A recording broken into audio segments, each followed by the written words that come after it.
Muito bem, pessoal, tá no ar mais uma edição do Switch TV Show, seu programa diário sobre NBA aqui no YouTube. Quem fala com vocês é o Luiz Fernando, é um grande prazer ter a sua audiência nesse domingão maravilhoso, dia aí 26 de janeiro.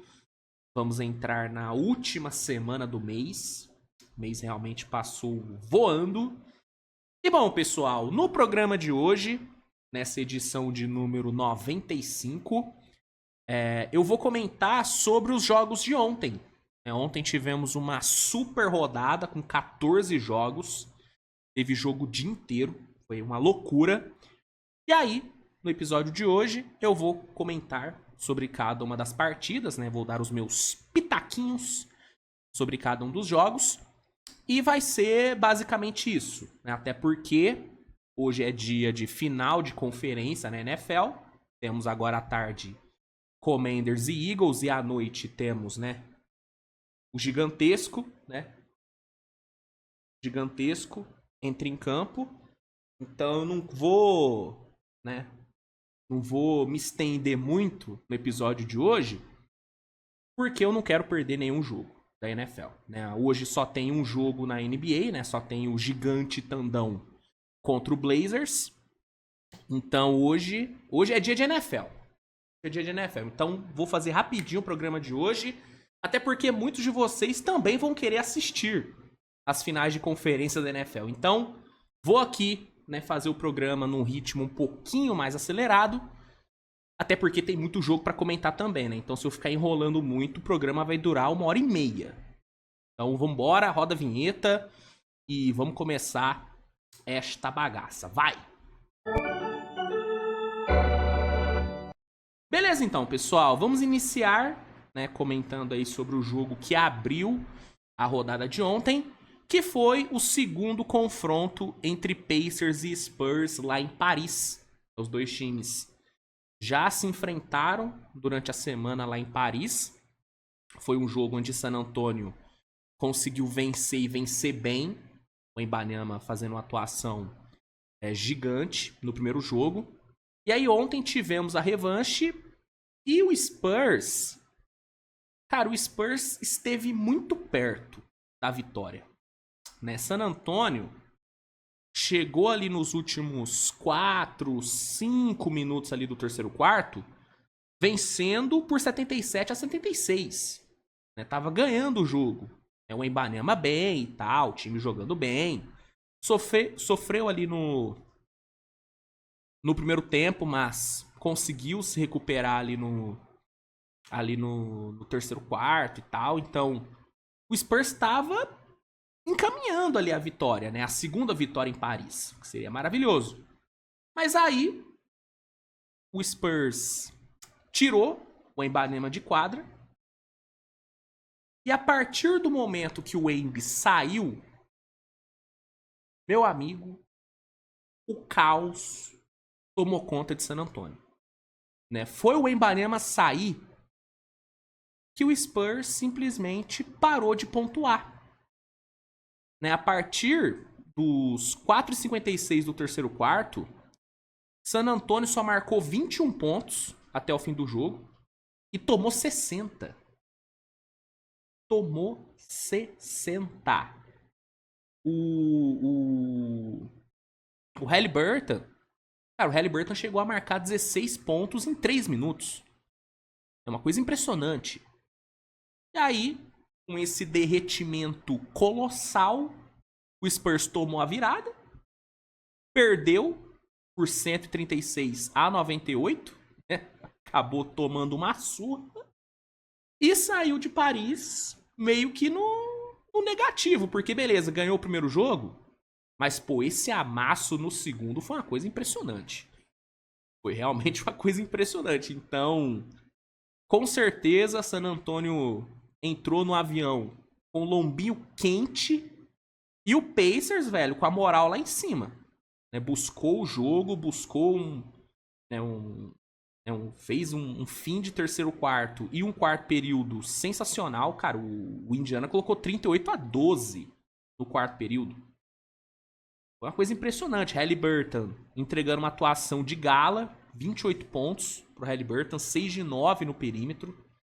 Foi o grande nome do Pacers no jogo. E um baita resultado, cara. Baita resultado. Com esse resultado, Indiana chega a 25 vitórias na temporada. E San Antonio chega à marca de 23 derrotas. Campanha negativa, 20 vitórias e 23 derrotas. Então, resultado péssimo para San Antonio e um ótimo resultado para o Pacers, né? Ontem, ofensivamente, cara, o Pacers foi fantástico, né? Marcou mais de 30 pontos em todos os quartos. Impressionante, cara. Realmente impressionante. Destaque individual, já falei, né? O Haliburton. Pelo San Antonio, o destaque vai, obviamente, pro Wembanyama. 20 pontos, 12 rebotes, mas acabou não sendo o suficiente. Harrison Barnes marcou seus 25, né? Também foi bem, mas parou por aí. Realmente parou por aí.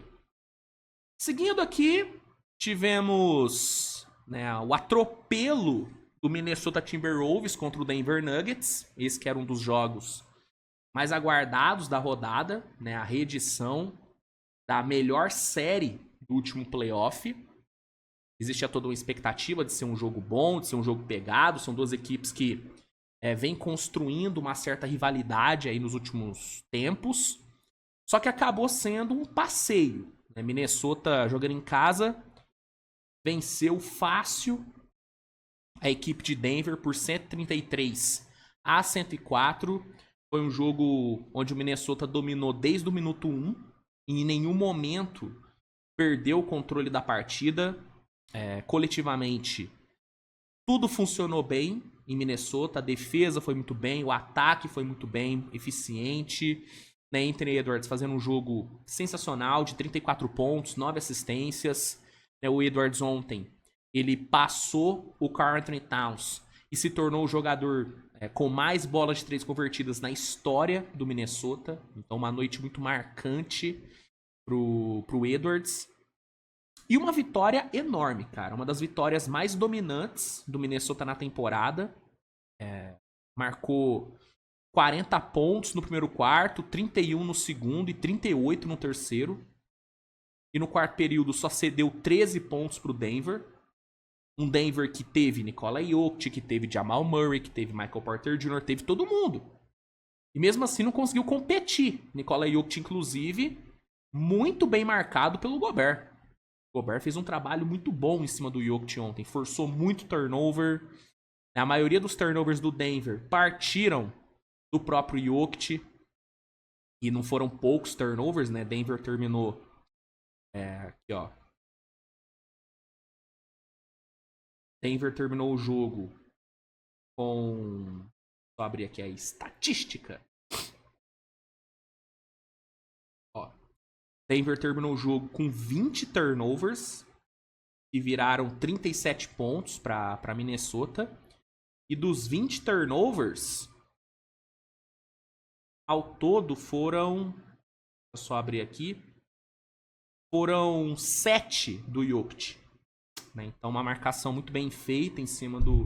Nossa senhora, quase que eu derrubei tudo aqui, meu Deus do céu. Uma marcação muito bem feita em cima do nosso querido, né? Nosso querido Nicolinha. Nicolinha sofreu ontem, Nicolinha. Ontem não foi o dia dele. Ontem não foi o dia dele. E aí, Minnesota merecidamente saiu com a vitória, baita resultado. 24ª, ó. 24ª vitória do Minnesota na temporada. 17ª derrota do Denver Nuggets. Depois tivemos um outro jogo que era muito aguardado. A reedição das últimas finais da NBA. Boston Celtics e Dallas Mavericks se enfrentaram lá no Texas. Dallas sem Luka, sem Lively. E os Celtics tendo ali, né, todo mundo à disposição. Drew Holiday, Derrick White, Brown, Tatum, Porzingis, todo mundo jogou.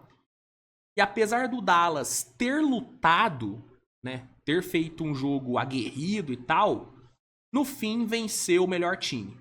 Né? Ontem o Celtics mostrou a sua melhor versão, né, diferente, né, de alguns jogos aí recentes.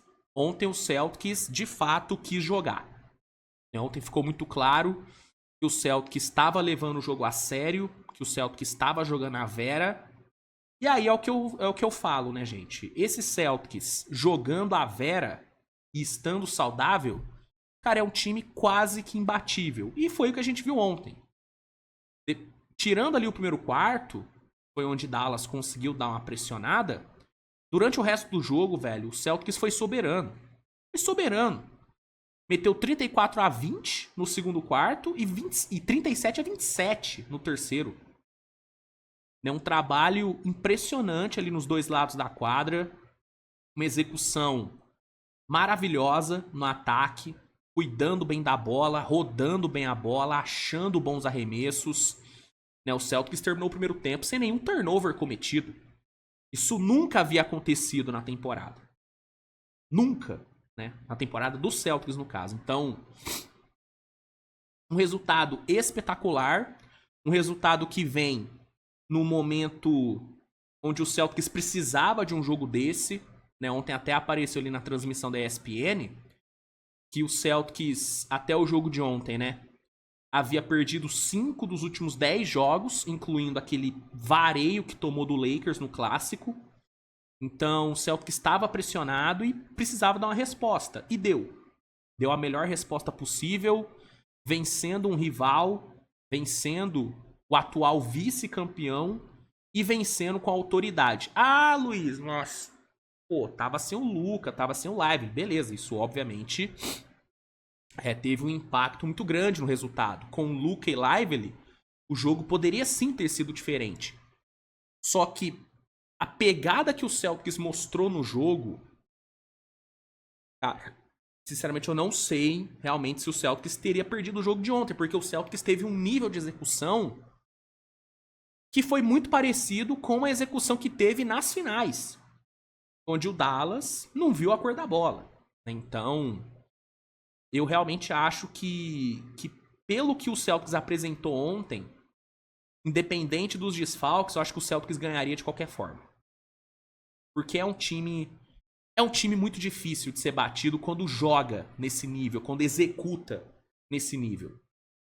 E o que eu cobro bastante, e outras pessoas também cobram, é que o Celtics apresente esse nível de execução mais vezes durante a regular. Não tô falando de jogar todos os 82 jogos no talo. Não, não é isso. Mas jogar mais vezes no talo. Né? Você vê Oklahoma, você vê Cleveland, você vê esses times. Cara, esses times estão sempre jogando no limite, sabe? Estão sempre dando o máximo. O Celtics é o time que mais tira o pé da NBA. Nenhum time tira tanto o pé como o Celtics. Talvez o Miami, mas o Miami dessa temporada não tá podendo tirar o pé porque, né? Se tirar o pé não vai pro playoff, né? Então o Celtics é disparado o time que mais tira o pé. Ao mesmo tempo, é o que mais pode se dar o luxo de tirar o pé. Porque tem um puta elenco, um puta time, e a gente sabe que vai chegar no playoff de qualquer jeito. Então eu entendo esse ponto. Porém, e é o que eu vi a galera do Pisou na Linha comentando, nunca é bom você criar maus hábitos durante a temporada. Porque esses maus hábitos podem acabar aparecendo quando não tem que aparecer. Que no caso do Celtics é no playoff. Então você evitar criar o hábito de jogar meia bomba, de tirar o pé, é bom. É sempre bom você evitar isso, né? E é isso que eu cobro.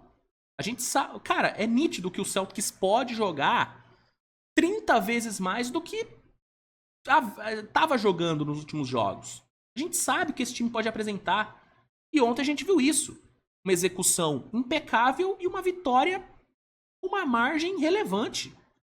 Uma margem relevante. Baita resultado, cara. Baita resultado. Jaylen Brown jogando bem, Tatum jogando bem. Entendeu? Porzingis fazendo um jogo bom. De 18 pontos, Holiday, Derrick White. Sabe, foi um jogaço do Celtics. E a vitória foi mais do que merecida. Então, baita resultado e baita atuação do Celtão. Fica aí o elogio ao Dallas pela luta no jogo, lutou, fez o que deu, mas, mano, ontem era muito difícil. Ainda mais com o Klay Thompson fazendo um jogo ridículo, né? Impressionante como o Klay Thompson ainda não conseguiu engrenar no Dallas, né, cara? Impressionante. Enfim. Seguindo, tivemos o Miami Heat vencendo o Brooklyn Nets por 106-97. Ontem foi uma noite muito especial ali pro Brooklyn Nets, porque tivemos a cerimônia de aposentadoria da camisa do Vince Carter. O Vince Carter, que recentemente teve a sua camisa aposentada no Toronto. Ontem ele também teve a camisa dele aposentada no Brooklyn Nets. Muito merecido. É um cara que marcou época no Brooklyn Nets também. Acho que ele é muito mais ídolo em Toronto do que é em Brooklyn, tá? Mas, de fato, ele é ídolo em Brooklyn, então acho que foi merecida a aposentadoria da camisa dele. Ele entra aí num hall, né, de poucos nomes que tiveram 2 camisas aposentadas em 2 times diferentes. Poucos jogadores conseguiram isso na vida. Ele é um dos que conseguiu. Então foi uma noite especial pro Brooklyn, mas que não terminou, né, com vitória. Né, Brooklyn perdeu por 106-97. Miami Heat conseguiu entregar um jogo interessante, né? O Tyler Hero, 25 pontos, 8 assistências, né? Um jogo muito forte do Tyler Hero, uma atuação muito boa, disparado. Eu sempre falo, né? De longe, o melhor jogador do Heat na temporada. E excelente resultado, cara. Excelente resultado, grande vitória do nosso Hitão. Depois tivemos o passeio do Charlotte Hornets em cima do New Orleans Pelicans, né, jogando em casa. O Hornets sapecou 123-92. O Pelicans até teve ali o Zion Williamson, que marcou 28 pontos, pegou 11 rebotes, mas acabou nem passando perto de ser o suficiente, né? O Charlotte foi muito superior. LaMelo, 25 pontos, 7 assistências. Masterclass do nosso menino LaMelo. Ele que se tornou ontem o terceiro jogador na temporada com mais atuações de 25-5-5. Né? São 15 jogos com esses números. Ele só tá atrás do Giannis e do Jokic no quesito. E um baita resultado, cara. Baita resultado, baita vitória do nosso abelhudo, né? Nosso abelhudo. Depois tivemos Orlando Magic e Detroit Pistons, um jogo bem interessante, bem legal mesmo, gostei bastante do jogo. Foi um jogo onde Orlando conseguiu realmente matar a saudade da dupla Paolo e Franz Wagner. Ontem os dois foram espetaculares. Paolo 32 pontos, Franz Wagner também 32. E o Franz Wagner ontem, cara, o que ele fez no último quarto foi uma coisa gigante, assim. O jogo tava pegado, tava disputado. O Pistons ali tendo um Kate Cunningham metendo 35 pontos, 11 assistências. Conseguiu fazer um jogo bem bom, né? Fez um primeiro quarto absurdo de 30-18. Depois o Magic conseguiu se recuperar bem, assumiu o controle da partida. E aí no último quarto, velho, o jogo tava pegado. E aí o ponto de desequilíbrio acabou sendo o Franz Wagner. O Franz Wagner, ele marcou simplesmente 25 pontos no último quarto. 25. O único cara... Na verdade, sim, não tem ninguém na história do Magic que marcou tantos pontos, que marcou mais pontos do que o Franz Wagner em um só quarto. Tem um que marcou a mesma quantidade, Tracy McGrady. Mas mais pontos do que o Franz Wagner, ninguém marcou em um só quarto na história da franquia. Uma atuação gigante do Franz Wagner, clutch. E a vitória veio. 121-113 foi o placar final. Baita atuação da dupla. E que saudade, cara. Que saudade de ver esses dois brilhando. Né, de ver esses dois decidindo os jogos. E eu tenho certeza que pro torcedor do Magic foi uma noite maravilhosa. Maravilhosa. Grande atuação, grande jogo. E como é bom ver os dois saudáveis. Tomara que eles sigam saudáveis. Tomara mesmo. Seguindo, tivemos o Toronto Raptors vencendo de novo a equipe do Atlanta Hawks, né? Toronto que já havia batido o Hawks aí recentemente, né? Venceu na última quinta-feira por 122-119. Ontem, de novo, o Toronto venceu e dessa vez foi uma vitória um pouco mais tranquila, né? Jogando fora de casa, Toronto venceu por 117-94. Uma atuação muito boa ali do RJ e do Scottie Barnes. RJ 23 pontos, ele que decidiu o jogo de quinta, né, com aquela bolaça no final. E o Scottie Barnes, cara, 24 pontos, 11 rebotes, 7 assistências, 2 steals, 2 tocos, 50% de aproveitamento nos arremessos. Uma atuação brutal do Scottie Barnes, brutal. E a vitória veio. Grande resultado, o Trae Young entregou ontem um dos seus piores jogos em muito tempo. Em muito tempo. Né? O Trae Young, ele terminou o jogo com 4 assistências, 11 turnovers. Né? No primeiro tempo inteiro, ele não deu nenhuma assistência, coisa que não acontecia desde o seu ano de calouro. Então, foi uma atuação muito fraca do Trae que resultou nessa derrota. Claro, ele é o único culpado? Não, a defesa do Hawks ontem tava uma peneira. É uma coisa impressionante. Mas o ataque do Hawks, apesar de estar sendo menos dependente do Trae Young nessa temporada, ainda é um ataque que, para funcionar na sua melhor versão, precisa do Trae Young criando. Não precisa do Trae Young necessariamente pontuando muito, mas precisa da criação dele. Precisa das leituras dele. Ontem ele não entregou isso. Né? Então o Trae tem muita culpa nessa derrota. E o Toronto não tem nada a ver com isso. Foi lá, venceu. 13ª vitória do Raptors. 23ª derrota do Hawks, que volta a ter campanha negativa. Depois tivemos a revanche, né? Entre Houston e Cleveland Cavaliers. Os dois que já haviam se enfrentado na última quarta-feira, naquele jogo maluco, né, que o Darius Garland teve a chance de ganhar ali no final, mas acabou vacilando, errando ali os lances livres. Então ontem o Cavs teve a chance ali da vingança, jogando em casa, só que de novo o Cavs não aproveitou. O Cavs novamente não conseguiu vencer, perdeu por 135-131. Nessa que foi a terceira derrota seguida do Cavaliers. Eu não me lembro qual foi a última vez nessa temporada que o Cavs perdeu 3 jogos seguidos. Sinceramente, eu não lembro. Se você puder mandar nos comentários, eu agradeço. Mas assim, um momento... Talvez um dos piores momentos do Cavs na temporada. Um momento de oscilação. Um momento onde o Cavs tem vacilado bastante nos jogos, né, cara? E Houston tem sido uma das grandes pedras no sapato do Cavs nessa temporada.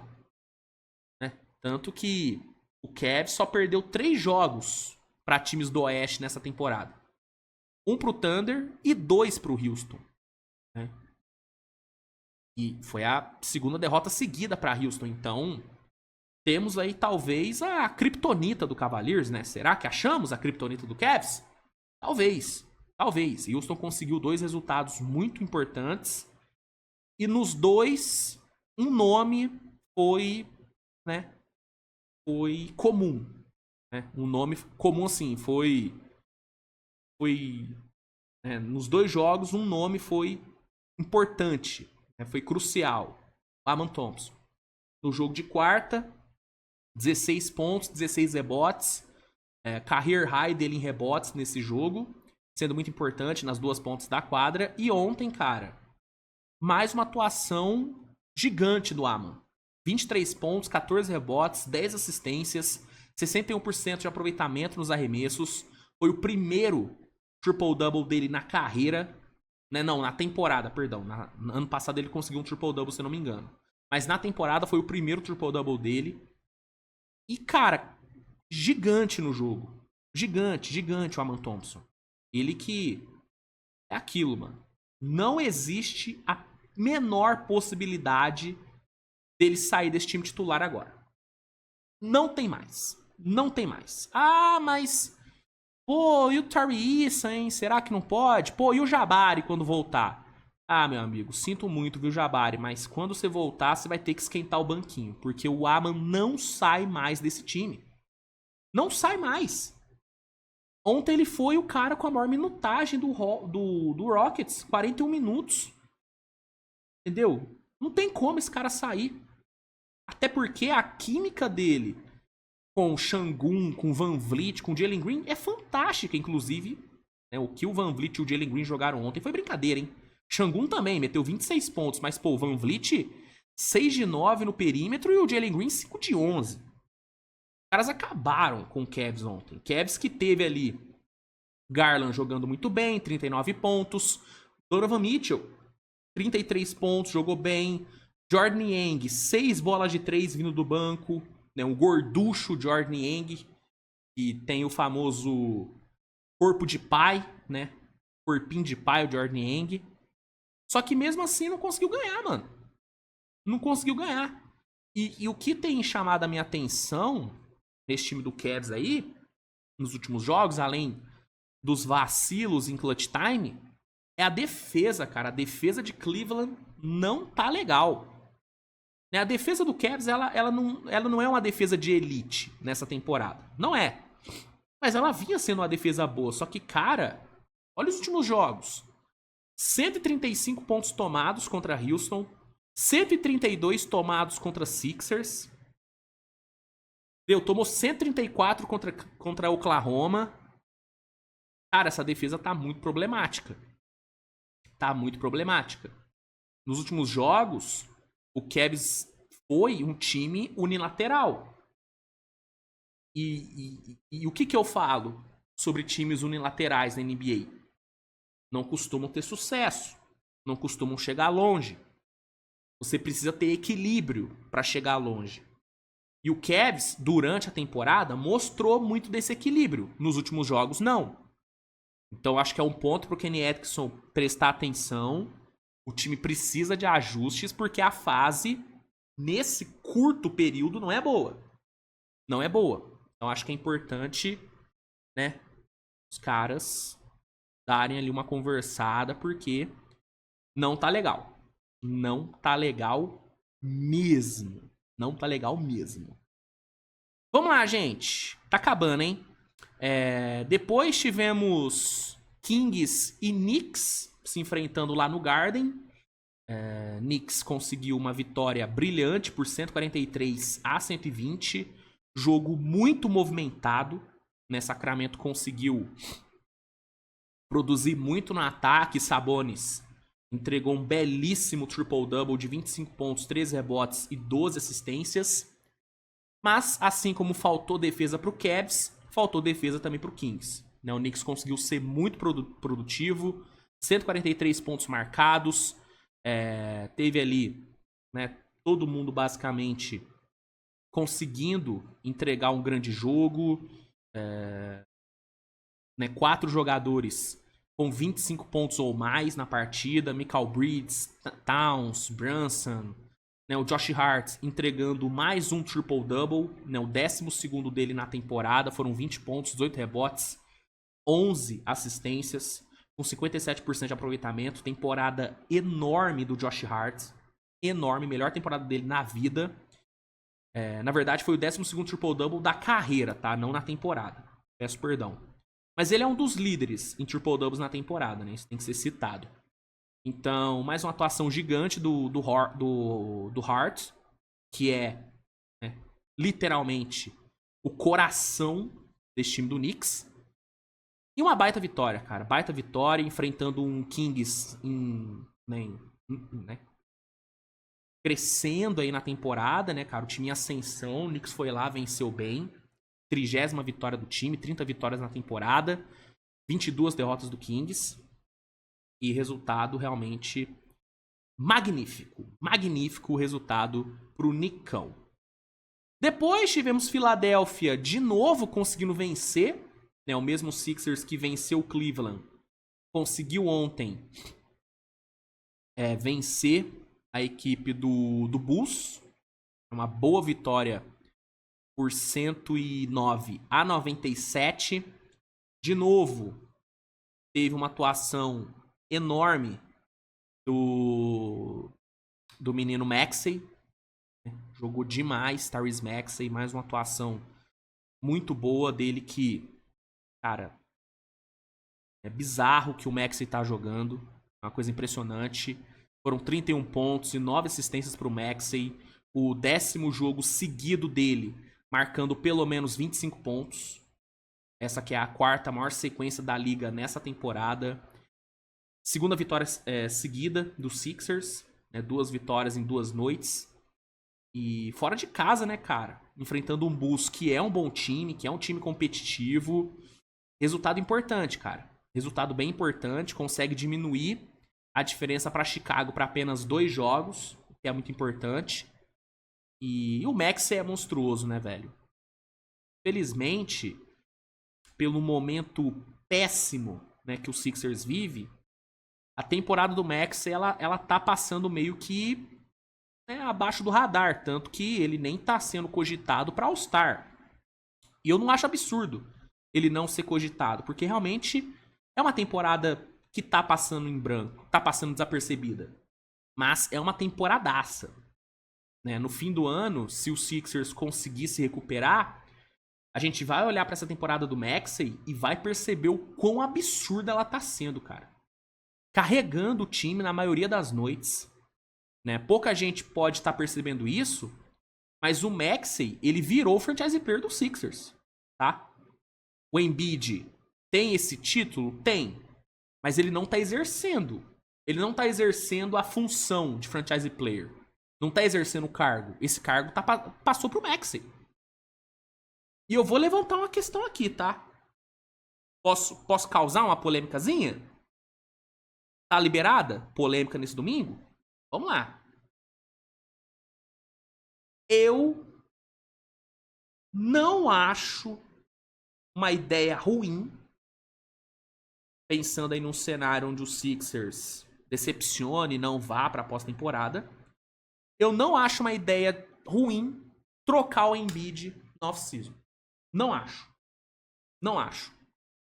O Embiid é um puta de um talento? É. O cara foi MVP, gente. O cara é um dos melhores jogadores que o Sixers já teve. É um dos melhores pivôs da história da NBA. É um dos melhores jogadores que eu vi. Ele é craque. Ele é gênio. O Embiid é uma coisa absurda. É uma dominância gigante. Só que ele é um cara que ele não tá conseguindo jogar. Ele não tá conseguindo jogar. E é um cara que custa uma bala pra Filadélfia. Ocupa um espaço enorme no cap space. E que não tá dando resultado. E olhando de forma pragmática, ele de fato nunca deu o resultado esperado. Né? Jogou muito. Entregou grandes temporadas. Mas qual foi o grande resultado que o Embiid entregou pro Sixers mesmo? No máximo a segunda rodada de playoff. Né? E aí, em contrapartida, você tem um Tyrese Maxey com uma puta energia, com uma puta vontade, jogando demais. E diferente do Embiid, jogando toda noite. Toda noite o Maxey tá ali jogando. Né? Então, assim, de coração, eu não acho uma ideia ruim o Sixers chegar no off-season e falar, quer saber, gente? O nosso cara agora é o Maxey. Embiid, obrigado pelos serviços prestados, mas você não tá entregando o que é esperado. E eu vou te falar, o Sixers consegue muita coisa pelo Embiid, tá? Consegue muita coisa pelo Embiid. Uma troca pelo Embiid, mano, na boa, é papo de 4 firsts. É papo de 4 firsts pelo Embiid. E aí você tendo o Maxey como líder do projeto, com o Nick Nurse no comando, torcer pro Nick Nurse fazer um trabalho melhor temporada passada, né? O trabalho dele nessa temporada é ruim. Tendo um Paul George indo para mais um ano de contrato, torcendo para que ele, né, jogue melhor. E tendo esse bom elenco de apoio que o time montou, cara, o Sixers pode brigar. O Sixers pode brigar. Por exemplo, você quer uma loucura? Posso tentar montar um cenário aqui pra vocês? Vamos lá. Loteria do draft. Charlotte Hornets sai com a pick 1. Consegue a pick 1. Eu duvido que se o Sixers passar a mão no telefone e oferecer o Embiid pro Hornets, eu duvido que o Hornets não troca pelo Embiid. Eu duvido que o Hornets não troque a pick 1 pelo Embiid. Eu tenho certeza que troca. Certeza. No ato. E aí o Sixers poderia ter um time ano que vem com o Maxey e Cooper Flag, junto com o Paul George. Porra, gente. Pô, de Deus, hein? Por de Deus. Entendeu? Então, assim, eu acho que existe... não sei se existe a possibilidade. Não sei se isso é algo que passa na cabeça do Daryl Morey. Mas se passar, eu acho uma ideia boa. Eu acho uma ideia boa. Mesmo amando o Embiid. Mas não tem como, cara. Chega uma hora que não adianta você só ter talento. Você precisa mostrar o seu talento. E o Embiid não tá mostrando nessa temporada. Enquanto isso, o Maxey ali, ó, trabalhando, carregando, dando vitórias. Mantendo o sonho de pós-temporada vivo em Filadélfia. É o que eu acho. É o que eu realmente acho. Grande resultado, Filadélfia. Vitória importante. E o Maxey é um monstro de jogador. Seguindo aqui, tivemos mais uma vitória do Memphis Grizzlies, né, enfrentando o Jazz em casa. O Memphis venceu por 125-103. Mais uma grande atuação coletiva do Memphis, mas teve um destaque. E de novo foi ele, JJJ. O Jaren Jackson, ele tá se consolidando como um dos melhores two-ways da NBA nessa temporada. Talvez hoje ele seja um top 3, top 4 two-ways da liga. Não é absurdo falar isso. É um cara pra estar, né, nos times ideais da temporada. É pra estar nos times ideais de defesa. É um candidato a All-Star. Sabe? É um ano realmente espetacular do JJJ. É o melhor ano dele na vida. Uma temporada onde ele tem mostrado uma evolução ofensiva absurda, que ele já havia mostrado na temporada passada, mas nessa, por ter um holofote maior por conta do time estar ganhando, acaba que a galera tá olhando mais para a evolução ofensiva dele. E ontem ele destruiu 28 pontos, 2 tocos, 2 bolas de 3, eficiência lá em cima, grande jogo dele, e mais uma vitória na conta de Memphis. 31ª vitória do Grizzlies, 33ª derrota do Utah Jazz. Indo agora para os últimos 3 jogos, tivemos a grande vitória do Lakers em cima do Golden State Warriors, né, ontem. Esse era um dos jogos mais aguardados, né, cara? O duelo entre Curry e LeBron sempre é algo, né, todo mundo para pra ver. E no primeiro tempo, até que foi um duelo interessante. O Curry fez um bom primeiro tempo, marcou seus 13 pontos, conseguiu ter um impacto interessante ali em quadra. O LeBron também fez um primeiro tempo muito bom, muito agressivo, produtivo pra caramba ali por dentro, tendo ali uma boa ajuda do AD. Então, foi um bom primeiro tempo, equilibrado, né? Tanto que o Lakers foi pro intervalo ganhando por só 1 ponto. Então, foi um primeiro tempo equilibrado pra caramba. O problema foi no segundo tempo. E aí eu falo problema pela ótica do Golden State, porque pro Lakers foi uma maravilha. O Lakers voltou do intervalo com uma pegada ainda mais forte ali na marcação. A marcação do Lakers no segundo tempo foi uma coisa impressionante. E aí muito mérito para Anthony Davis, para Dorian Finney-Smith e pro Vanderbilt. Vanderbilt voltando aí de lesão depois de sei lá quanto tempo e voltando bem demais. Ofensivamente ele segue tendo pouca utilidade? Sim. Ofensivamente ele é um cara que não tem muito recurso. Não tem. Mas defensivamente o Vanderbilt é monstruoso, cara. E ele segue sendo monstruoso.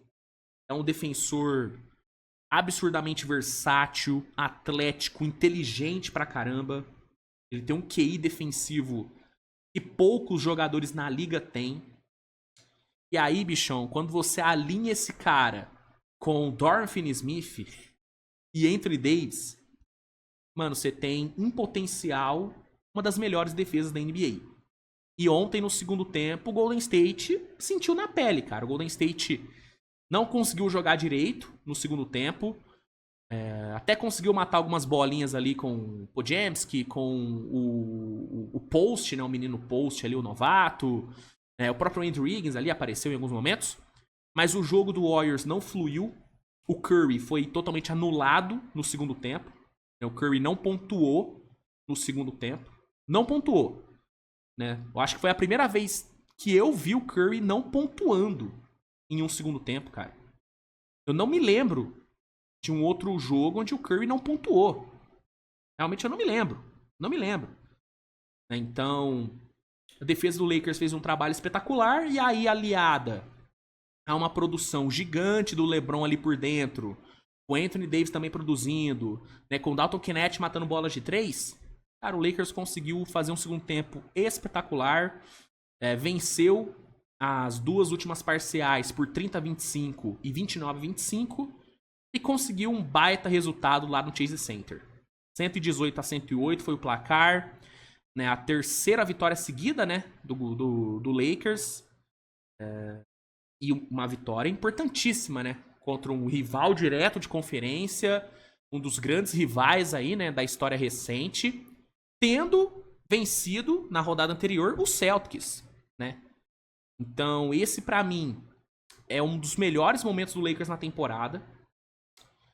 E é um momento onde a gente olha para esse Lakers e começa a criar uma esperança de que esse time pode dar trabalho no playoff. O Lakers, ao longo do ano, mostrou muitas falhas, mostrou muitos defeitos, com certeza. Muitos defeitos, principalmente na parte defensiva. Só que, tendo Finney-Smith, tendo Anthony Davis e tendo agora a volta do Vanderbilt, existe um mundo onde o Lakers fecha a temporada com uma das melhores defesas da liga. E aí, ofensivamente, com Dalton Knecht jogando bem, com Austin Reeves, com LeBron, com o próprio AD, e talvez com alguém aí chegando na trade deadline, cara, existe sim um mundo onde o Lakers dá trabalho no playoff. Tô falando que vai ser campeão? Não, não é o caso. Acho muito difícil o Lakers ser campeão. Mas eu acho que, por exemplo, antes desse mês de janeiro, por exemplo, eu não via o Lakers conseguindo passar de uma segunda rodada no playoff. Na verdade, eu não via passando de uma primeira rodada, sendo sincero.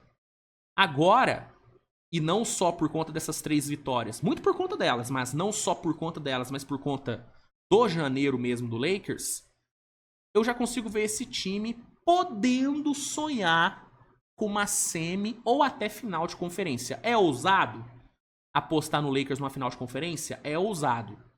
Mas eu não acho que é absurdo. A gente já viu o que esse time pode fazer chegando saudável no playoff, né? Só não pode pegar o Denver Nuggets, né? Porque se pegar o Denver Nuggets aí é taca, porque não tem como. Não tem como ganhar do Denver. É a criptonita do Lakers. Mas, dependendo do chaveamento, cara, dá sim pro Lakers terminar essa temporada com mais uma final de conferência na conta. Vai ser visto como um fracasso, visto que o time tem LeBron e qualquer ano com LeBron sem título é um fracasso? Pode ser visto. Mas dado o contexto do que tem sido a temporada, cara, poder sonhar com a final de conferência é algo muito grande. Eu acho que o Lakers hoje tá podendo sonhar. Vai se manter nessa pegada? Não sei. Não sei. O Lakers tem sofrido muito com oscilações durante toda a temporada. Mas se mantiver, cara, não acho absurdo não, mano. Porque, beleza, o Warriors tá mal das pernas? Tá. Mas, cara, é o Warriors no Chase Center, com Curry em quadra. Ah, o Celtics tá jogando meia boca, né? Em alguns jogos? Tá. Mas, pô, era o Celtics, né? Completo. Um pouco cansado por conta da prorrogação contra o Clippers na noite anterior? Sim, um pouco cansado, mas ainda era o Celtics. Então, sei lá, cara. Eu realmente eu tô começando a ficar otimista com esse Lakers, cara. Tô começando a ficar otimista, principalmente pela defesa. Essa melhora defensiva que o time deve ter agora com o Vanderbilt me deixa muito animado, cara. Me deixa muito animado. E ontem o Warriors sofreu. 23ª derrota, uma das piores atuações do Curry, né? Talvez até da carreira dele. O segundo tempo dele foi cara, acho que foi o pior tempo que eu já vi do Curry. Ele não fez nada, cara. Absolutamente nada. Uma coisa impressionante. E uma derrota dura. Perde em casa pra um rival. Vê o Lakers desgarrando demais. Péssima noite pro Warriors. Péssima noite pro Warriors. E aí, pra encerrar aqui o nosso programa de hoje, até porque, né, já tô me estendendo até mais do que eu deveria, né, no momento em que o Saquon Barkley quebra 3 tackles pro touchdown do Eagles, primeiro touchdown aqui do jogo. Meu Deus do céu, o Saquon Barkley é um absurdo. Pra encerrar, gente, vamos lá. Tivemos o Phoenix Suns vencendo o Washington Wizards por 119-109. Boa atuação do Phoenix Suns em casa. Nick Richards conseguiu entregar um jogo bem interessante. Ele que tá encaixando legal nesse time do Phoenix. Ontem foram 20 pontos, 19 rebotes para ele. Ficou a um rebote do 20-20. Conseguiu 6 rebotes ofensivos. Grande atuação do Nick Richards. Ele que, em comparação a Nurkic, a Mason Plumlee, tá parecendo o Shaquille O'Neal. Uma coisa impressionante. E o Kevin Durant fez um jogo excelente, né, velho? 29 pontos, 5 bolas de 3, 57% de aproveitamento. Realmente absurdo que o Kevin Durant joga em meio a todo o caos do Phoenix. Ele segue uma consistência absurda. Ele que é torcedor do Commanders. Importante falar isso. Deve estar muito puto com o Saquon Barkley. Mas ontem conseguiu um grande jogo. E o Phoenix saiu com uma grande vitória. 23ª vitória do Phoenix, 38ª derrota do Wizards, que teve o Kyle Kuzma, depois de 1 milhão de anos, marcando 30 pontos no jogo, né? Eu não me lembrava do último jogo de 30 pontos do Kyle Kuzma. Ontem ele conseguiu. E, fechando a rodada, tivemos um baita duelo entre Clippers e Bucks. Jogo muito bom. Um duelo sensacional entre Damian Lillard e James Harden. Lembrando aí, né, os bons tempos dos dois, né? Harden ontem ativou o modo vintage com força, entregou um jogo inacreditável de 40 pontos e 9 assistências. Harden ontem foi simplesmente imparável. O terceiro quarto dele foi uma coisa... assim. Se bota uma camisa vermelha nele ontem, ele tava inclusive de vermelho, né? Ele tava de vermelho ontem, né? Cara, tava parecendo o Harden do Houston ontem. Ontem ele tava igual o Harden do Houston. Imparável no mano a mano, acertando tudo. Inacreditável, cara. Ele meteu 17 pontos no terceiro quarto, gente. Terminou o jogo com 40. E aí, mesmo tendo o Giannis, mesmo tendo o Lillard bem, não teve como, cara. Não teve como. O vintage Harden cometeu o crime. Deu a vitória pro Clippers. Vitória por 127-117. Foi simplesmente o jogo de 40 pontos de número 104 na carreira do Harden. É o jogador em atividade com o maior número de jogos de 40 pontos. Ninguém em atividade tem mais jogos de 40 pontos do que o Harden. E os únicos na história com mais jogos de 40 pontos que o Harden são Kobe, Jordan e Will Chamberlain.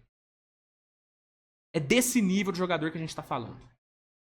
Né? Muita gente desvaloriza o James Harden. Eu acho que o Harden é um dos caras mais subestimados na história da NBA.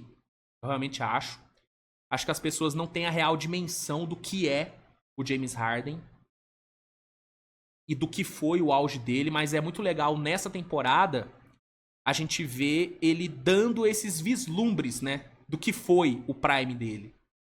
E ontem foi talvez a maior amostra que a gente viu do prime Harden em muito tempo. Sério, cara, foi uma coisa inacreditável que o Harden fez ontem. Foi inacreditável. E aí, Norman Powell também jogou bem, 33 pontos. Kawhi fez um jogo bom também. E aí o Clippers, merecidamente, saiu com a vitória lá do Intuit Dome. Né, só para registrar, Kawhi Leonard 18 pontos, Norman Powell 33, Zubat com mais um duplo-duplo e vitória na conta de Barba e sua trupe. Grande resultado, cara. Grande resultado. Então, é isso, gente. Basicamente era isso que eu tinha pra falar no programa de hoje. Né, eu falei que ia fazer um programa rápido, mas aí, né, quase 1 hora. Muitos jogos, cara. Não tem como. Era muito jogo. Então, é isso, tá? Vou agora assistir Commanders e Eagles, porque o jogo tá pegando fogo. Cara, eu tô vendo de novo essa corrida do Saquon Barkley. Pelo amor de Deus, ele é muito absurdo. Meu Deus do céu. Tomara... Chiefs. Espero rever o Eagles no Super Bowl. Espero rever o Eagles no Super Bowl. Enfim, gente, obrigado pela audiência de vocês. Espero que todo mundo tenha um domingo maravilhoso. Grande beijo no coração de todo mundo. E a gente se vê amanhã com mais uma edição do Switch TV Show.